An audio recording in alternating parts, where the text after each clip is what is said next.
Kakinada rural నియోజకవర్గం కోఆర్డినేటర్గా నియమితులైన పిల్లి సత్యనారాయణమూర్తిని జనసేన కాకినాడ రూరల్ నియోజకవర్గం అభ్యర్థి పంత నానాజీ మర్యాదపూర్వకంగా కలిసి శుభాకాంక్షలు తెలియజేశారు. అదేవిధంగా కాకినాడ రూరల్ నియోజకవర్గంలో పలువురు నాయకులు కార్యకర్తలు పెద్ద సంఖ్యలో కాకినాడ రూరల్ మండలం వలసపాకల గ్రామంలో గల మాజీ ఎమ్మెల్యే పిల్లి అనంతలక్ష్మి నివాసానికి తరలివచ్చి పిల్లి సత్యనారాయణమూర్తిని కలిసి పుష్పగుచ్చాలు పూలమాలలు వేసి సత్కరించి శుభాకాంక్షలు తెలియజేశారు.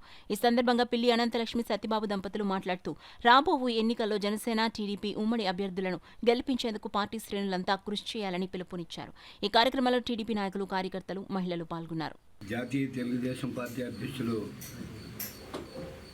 నిన్న మధ్యాహ్నం మాతో మాట్లాడి ఈ కాకినాడ రూరల్ నియోజకవర్గం పొత్తులో భాగంగా జనసేనకు కేటాయించడం, దానికి పంత నానాజీ గారు అభ్యర్థిగా నిర్ణయించడం జరిగిందని ఒకసారి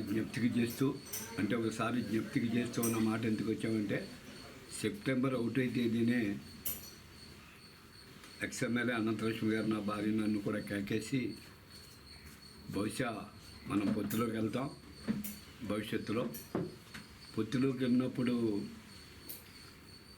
ఈ కాకినాడ రూరల్లో మరి జనసేనకి సందర్భాలు ఎక్కువగా ఉన్నాయి కాబట్టి ముందుగానే నీతో మాట్లాడాలి, బీసీ లీడర్గా నీకు గుర్తింపు ఉంది కాబట్టి నీతో సంప్రదించాలని చెప్పి మాట్లాడటం, దానికి తగ్గ న్యాయం నేను చేస్తాను మీ కుటుంబానికని ఆయన ఆ రోజే చెప్పడం జరిగింది. అదే నన్ను జ్ఞాపకం చేయడం జరిగింది.